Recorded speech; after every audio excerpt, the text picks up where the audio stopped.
one and only Jaleel White. Hi, Jaleel. Thank you so much for being with us today.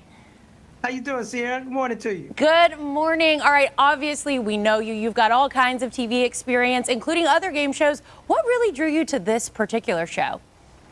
You know what? This was a deep dive. I was a game show host in 2012 with a little show called Total Blackout, and I think I put in the back of my head that I would do it again one day. So when this format came out, I was pretty stoked about it because I think it's gonna provoke conversations on people's couches. We basically asked two teams of two people a similar provocative question, and we hit the flip side. There's always 2 points of view. So we asked flight attendants what they think of passengers. We asked passengers what do they think of the pilot and what's going on the flight. We asked patients, we asked doctors. We go back and forth, and then we get to an exciting round 3, and then we get to our bonus round and a chance to win $10,000.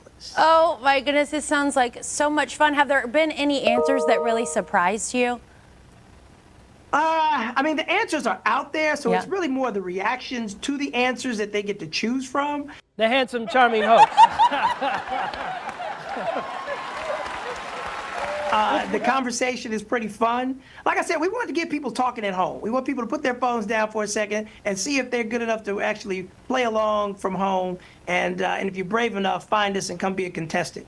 How fun. Do you think Flipside will have us yelling at our TV screens from our couches?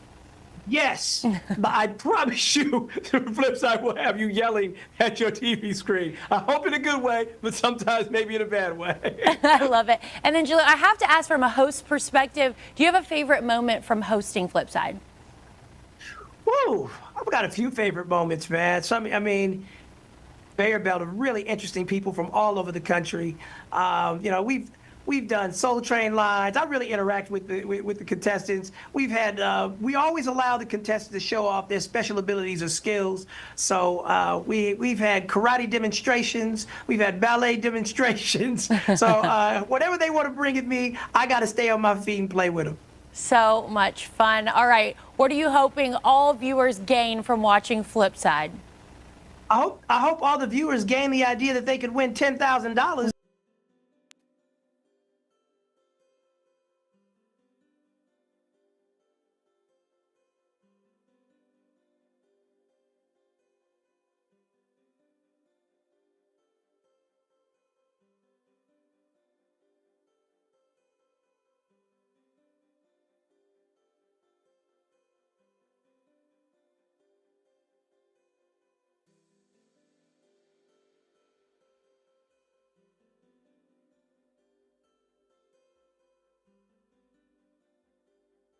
Single day. I don't. During the commercial break, I said, "How many bears do you normally see?" He says he sees 1 or 2 every single day. Oh my word! And when I go up there, I never see a bear ever. You got to take the truck. That's what I tell everyone. Everyone's like, "Oh, I want to ride the ski lift." I'm telling you, if you ride the truck, you will see a bear at Anakisa. Okay, all righty. Did you hear that? I'm gonna have to do that. Okay, Anakisa, what an amazing, magical experience in the Great Smoky Mountains. Now, when we say Bear Varian Festival, what are we talking about? Well, one, we have the bears, and so we've got that one down. But no, Bavarian Fall Festival, this is our year number 2. So successful last year. Basically what it is, it's a fall beer and food festival. What's better than the changing leaves at Anakisa, besides some good beer and some good food there? And the most famous riff there was me, cheers in a glass there. It's local craft brewery, so a lot of people here will be familiar with Tailgate Brewing. They are one of our naming sponsors here. They have a tasting room here in downtown Chattanooga.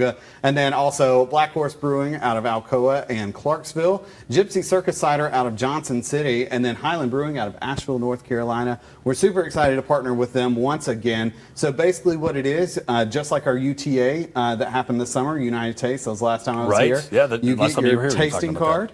You get 6 beers for $21.99. Wow. So basically you can taste around the mountain, have some good beers for a pretty cheap rate there. Yeah. What were some of the customers talking about from last year's festival?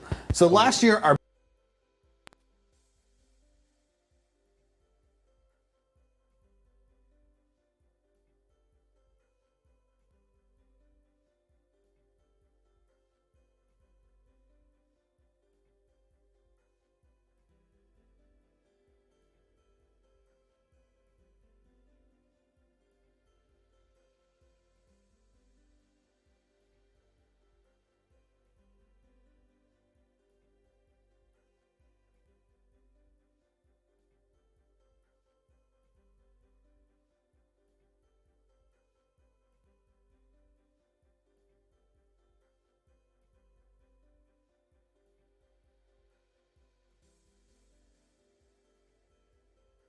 with our next guest. You can see him live here in Chattanooga later this month at the Walker Auditorium. It's the one and only Joe Gatto. Joe, thanks for being with us today. Hello, I'm here. Ta-da! Just like that, just that easy. So let's first talk about this new special that we can watch, Messing with People, which I think is just a perfect name. Tell me about getting up and getting that hour-long special ready. Oh, amazing. It was so great. I mean, I made the jump into stand-up comedy, after I left Joker. So I was touring with that show for about 2.5 years. And when the run was over, I was like, well, I don't want this all just to go away. I worked so hard on it. I was very proud of the product I made, which is always a rule for me. I won't put something down if I don't think it's right. And I want people to see it. So I felt strongly about it. And we were like, let's make a special, Messing with People. So it's a great continuation of the story of me. It's a little bit more inside of me, my time on the show with Jokers, my friendship with those guys, how I became myself, and how it all just came down to I enjoy messing with people. Now you're headed back on tour. You're coming to Chattanooga here in a few weeks for the, I want to make sure I get it right, the Let's Get Into It tour. So what are we getting into? We're getting into it. All of it. So we're really, this next hour was a nice thing because I wanted to, as the stories evolved, I'm a storyteller. I love sharing stories with the fans. And I realized like a lot of my stories are just about like how it goes back to when I was younger and I wasn't always this way. And now being a parent, I reflect on how my parents were and their influence they had on me. And then as I grew and became my own person, what personality traits helped molded me. And now as a father, what I'm passing on to my kids. And it's definitely interesting how being the father of these children. But it's good. It goes back to like, I wasn't always a cool, this cool cat you see before you. I was very nerdy. I was an OG original geek back in the day. I made math tests for my dad, and he would come home from his 10-hour day selling life insurance, and I'd be like, pop quiz, Dad. And he'd be like, play a sport, please. Let's start with that new book, Where's Barry, talking about your kids, and Yeah. give me a little background. That just sounds like such a sweet, wholesome little thing that you've worked on. Yeah, it was so fun it really kind of just came out of nowhere. The book I had a story with my son where he had lost his stuffy and he was having a little bit of a meltdown as kids do. His age, he was 4 years old when it happened. And we had to like teach him how to cope and, relax and trace your steps and you'll find it. And we went on this hunt to find this little stuffed animal for him. And he had been playing hide and go seek earlier that day. And he hid it in the kitchen cabinet underneath the pot in the back. And I was like, oh, this is a really funny story. Let me write it and see if I can do a kid's book. The podcast to Two Cool Moms.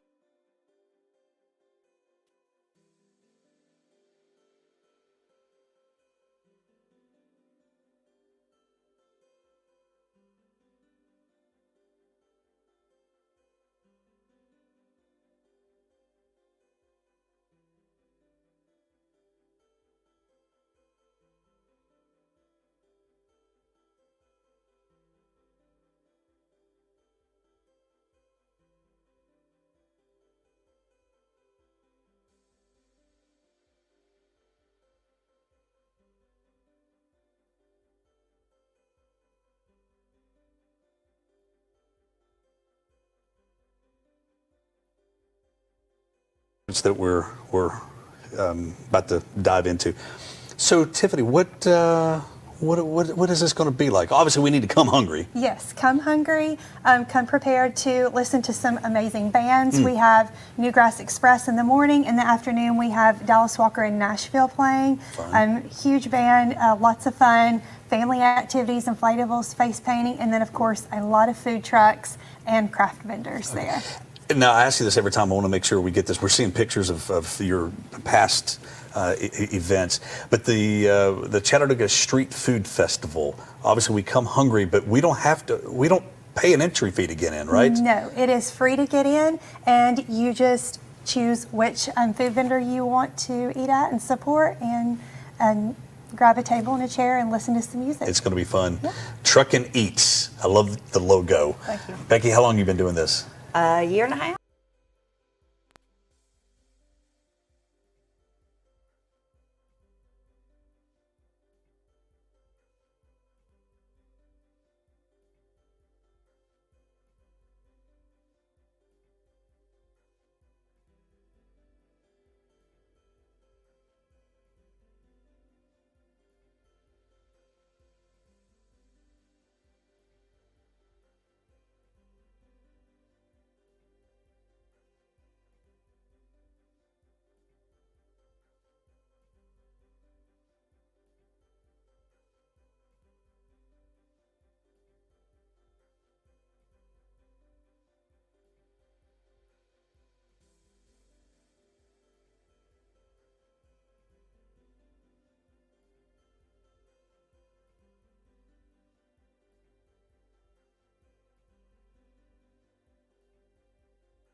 For 150 years, and these guys are pretty much babies. They're like 9 years old. They can get up to 4 feet long. You can see some of them over there. We have 4 in total.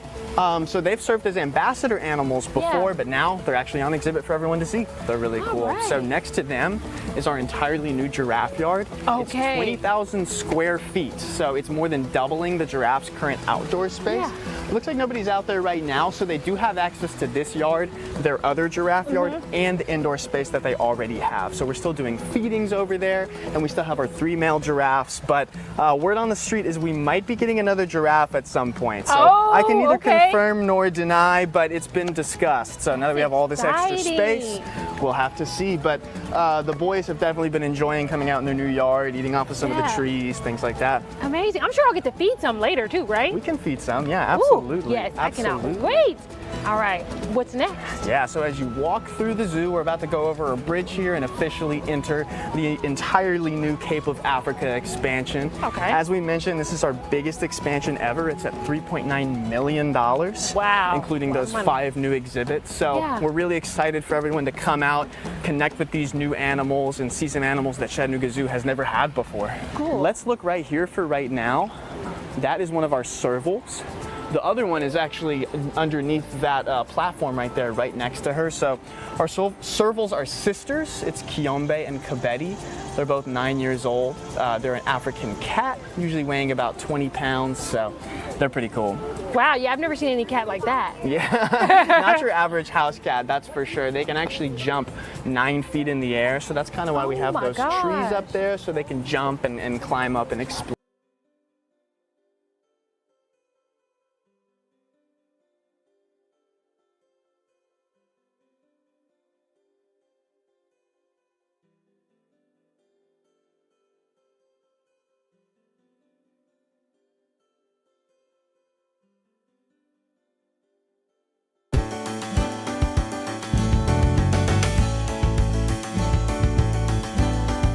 We've made it out to RNA Orchards here in LJ, Georgia, and we are talking about the Georgia Farm Bureau Farm Passport Program. I've got my good friend Kelly Henry with me today to tell us all about it. Kelly, thanks for hanging out with us today. Absolutely. I'm so glad to be here with This you. is gonna be so cool. We've got some goat friends joining us as well. So let's start with just overall, what is the Farm Passport Program?